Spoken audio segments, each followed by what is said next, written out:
हरे भरे खेतों और फुसफुसाते बांस के पेड़ों के बीच बसे एक धूप से भरे गांव के बीच एक किंवदंती कायम थी, जो पीढ़ियों से एक अनमोल विरासत की तरह चली आ रही थी। यह मिथक और जादू के एक प्राणी की बात करती थी, एक चमकदार मछली जिसे केवल जादुई मछली या जादुई मछली के रूप में जाना जाता था। यह कोई साधारण मछली नहीं थी। ऐसा कहा जाता था कि इसमें इच्छाएं पूरी करने की शक्ति होती है। यह आशा की किरण है और जो लोग इसे पाने की हिम्मत करते हैं, उनके लिए संभावित खतरा भी। कहानी सदियों पहले रवि नाम के एक विनम्र मछुआरे से शुरू हुई थी। वह एक साधारण जीवन जीता था, रोजाना की पकड़ की लय और अपने प्यारे परिवार के साथ गर्मजोशी से संतुष्ट रहता था। लेकिन नदी, जो कभी भरपूर हुआ करती थी, अब कम हो गई थी और गांव संघर्ष कर रहा था। निराशा ने उनकी उम्मीदों को कुचल दिया, उनके समुदाय के ताने बाने को उधेड़ने की धमकी दी। एक तपती दोपहर, जब रवि ने अपना जाल डाला, तो इंद्रधनुषी तराजू की एक चमक ने उसकी नजर को आकर्षित किया। धारा के विरुद्ध संघर्ष कर रही एक मछली ऐसी थी जिसे उसने पहले कभी नहीं देखा था। उसके तराजू इंद्रधनुष के सभी रंगों से चमक रहे थे, उसके पंख तरल प्रकाश की तरह नाच रहे थे और उसकी आंखों में एक प्राचीन, ज्ञानपूर्ण नजर थी। यह जादुई मछली थी। विस्मय और भय की झलक से अभिभूत, रवि ने सावधानी से मछली को अपनी नाव में खींच लिया। जैसे ही उसने उसे पकड़ा, मछली बोली। उसकी आवाज एक मधुर फुसफुसाहट थी जो उसकी आत्मा के भीतर गूंजती हुई प्रतीत हुई। तुमने मुझे पा लिया है, मछुआरे। मैं जादुई मछली हूँ और मैं तुम्हें एक उपहार देती हूँ, 3 इच्छाएं। उनका बुद्धिमानी से उपयोग करें, क्योंकि हर इच्छा का एक परिणाम होता है। रवि दंग रह गया। 3 इच्छाएं। उसके मन में संभावनाएं घूम रही थी, बड़ी और तुच्छ दोनों तरह की इच्छाओं का एक तूफान। वह धन, शक्ति या अनंत जीवन की कामना कर सकता था, लेकिन मछली की चेतावनी उसके कानों में गूंज रही थी, जो उसके बढ़ते उत्साह के लिए एक गंभीर प्रतिवाद था। अपने गांव लौटकर रवि ने अपनी असाधारण मुलाकात के बारे में बताया। गांव के लोग रोमांचित हो गए। कुछ लोग तुरंत धन संपत्ति की मांग कर रहे थे, आलीशान घरों और लबालब भरे अन्न भंडारों का सपना देख रहे थे। अन्य लोगों ने सावधानी बरतने का आग्रह किया, क्योंकि उन्हें मछली के जादू में छिपे संभावित खतरों का डर था। बहुत विचार विमर्श के बाद वे रवि को इच्छाएं पूरी करने की जिम्मेदारी सौंपने के लिए सहमत हुए और सबसे जरूरी जरूरत, नदी के खत्म होने पर ध्यान केंद्रित करने का फैसला किया। गहरी सांस लेते हुए रवि ने अपनी पहली इच्छा की। मैं चाहता हूँ कि नदी में मछलियाँ भरी रहें, जो हमारे गांव को आने वाली पीढ़ियों तक खिलाने के लिए पर्याप्त हों। तुरंत नदी में जान आ गई। मछलियों के झुंड, जो किसी को भी याद नहीं होंगे, उसके पानी में भर गए। उनके चांदी के शरीर सूरज की रोशनी में चमक रहे थे। गांव के लोग खुश हुए, उनकी हंसी घाटी में गूंज उठी। कुछ समय के लिए समृद्धि का राज था। उनके पेट भरे हुए थे, उनके बच्चे स्वस्थ थे और उनकी चिंताएं पृष्ठभूमि में चली गई थी। हालांकि बहुतायत की एक कीमत थी। मछलियों की आबादी में अचानक वृद्धि ने नदी के नाजुक पारिस्थितिकी तंत्र को बाधित कर दिया। अन्य छोटी मछलियां अपने भोजन स्रोत से वंचित होकर गायब हो गईं। नदी के किनारे भीड़ भाड़ वाले हो गए, जिससे मिट्टी का क्षरण हुआ और आसपास के खेतों में बाढ़ आने का खतरा पैदा हो गया। रवि अपनी इच्छा के अनपेक्षित परिणामों को देखकर पश्चाताप से भर गया।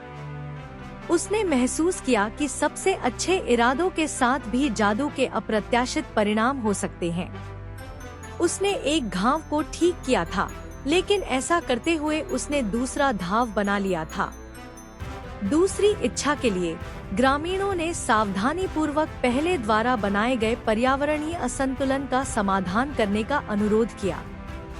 हम चाहते हैं कि नदी अपने प्राकृतिक संतुलन में वापस आ जाए, ताकि सभी जीव एक साथ पनप सकें। फिर से जादुई मछली का जादू काम कर गया। मछलियों की आबादी कम हो गई, जिससे छोटी मछलियां वापस आ गईं।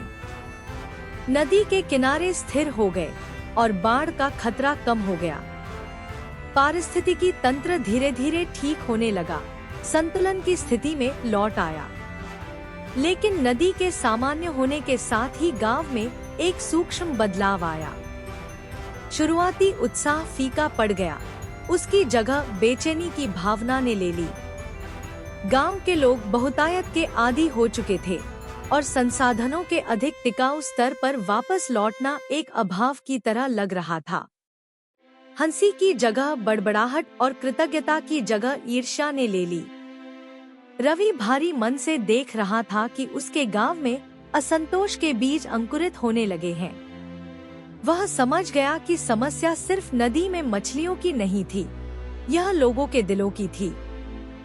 जादू ने न सिर्फ उनकी इच्छाओं को बल्कि उनकी खामियों को भी उजागर किया था। उनका लालच, उनकी अधीरता और चीजों को हल्के में लेने की उनकी प्रवृत्ति। अब सिर्फ एक इच्छा बची थी, गांव की उम्मीदों का भार और अपनी गलतियों का बोझ रवि के कंधों पर भारी पड़ रहा था। वह जानता था कि यह अंतिम इच्छा उसके गांव का भाग्य तय करेगी। वह खुद को एकांत में ले गया, मौन चिंतन में दिन बिताता रहा, बड़ों की बुद्धि और नदी की शांत कलकल से मार्गदर्शन मांगता रहा। उसने महसूस किया कि सच्ची समृद्धि संसाधनों की अधिकता या जादुई समाधानों के बारे में नहीं है। यह आंतरिक शक्ति विकसित करने, समुदाय को बढ़ावा देने और प्रकृति के साथ सामंजस्य में रहना सीखने के बारे में था। अंत में रवि नदी में वापस लौटा। उसकी आंखें साफ थीं और उसका उद्देश्य दृढ़ था। उसने अपने हाथ पानी की ओर रखे और अपनी अंतिम इच्छा बताई, धन के लिए नहीं, शक्ति के लिए नहीं, बल्कि कुछ और अधिक गहन के लिए। मैं समृद्धि के सही अर्थ को समझने की बुद्धि और जादू पर निर्भर हुए बिना इसे स्वयं बनाने की शक्ति की कामना करता हूँ। जैसे ही उसके होठों से शब्द निकले, एक कोमल गर्मजोशी ने उसे घेर लिया। उसने अपने भीतर एक बदलाव महसूस किया, समझ की एक स्पष्टता जो जादू की सीमाओं को पार कर गई। जादुई मछली अपना कार्य पूरा करने के बाद नदी की गहराई में गायब होने से पहले एक आखिरी बार चमकी, अपने पीछे केवल किंवदंती और उसके द्वारा सिखाए गए सबक छोड़ गई। इसके बाद के वर्षों में गांव धीरे धीरे बदल गया।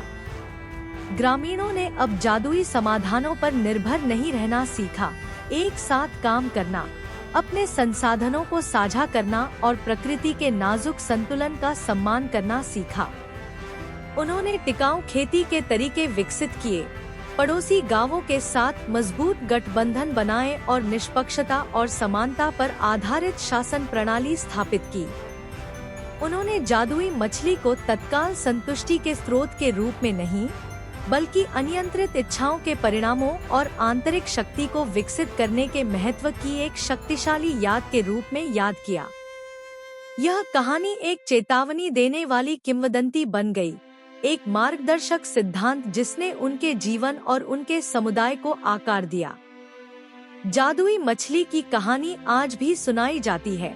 इसकी सूक्ष्म बारीकियां और व्याख्याएं प्रत्येक नई पीढ़ी के साथ विकसित होती रहती हैं। कुछ लोग इसे लालच के खिलाफ चेतावनी के रूप में देखते हैं, जो समृद्धि के लिए शॉर्टकट की तलाश करने के खतरों पर जोर देता है। अन्य इसे लचीलेपन और मानवीय सरलता की शक्ति के उत्सव के रूप में देखते हैं। लेकिन इसके मूल में जादुई मछली की किंवदंती विकल्प की स्थायी शक्ति का एक वसीयतनामा है। यह हमें याद दिलाता है कि सच्ची समृद्धि ऐसी चीज नहीं है जिसे अस्तित्व में लाने की इच्छा की जा सकती है, बल्कि यह ऐसी चीज है जिसे कड़ी मेहनत, सहयोग और खुद को और अपने आसपास की दुनिया को गहराई से समझने के माध्यम से विकसित किया जाना चाहिए।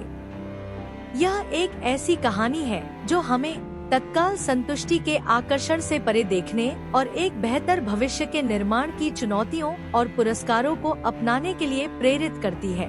एक समय में एक विचारशील निर्णय। यह एक ऐसी कहानी है जो हमें याद दिलाती है कि असली जादू किसी पौराणिक मछली के तराजू में नहीं, बल्कि मानव हृदय की गहराई में निहित है।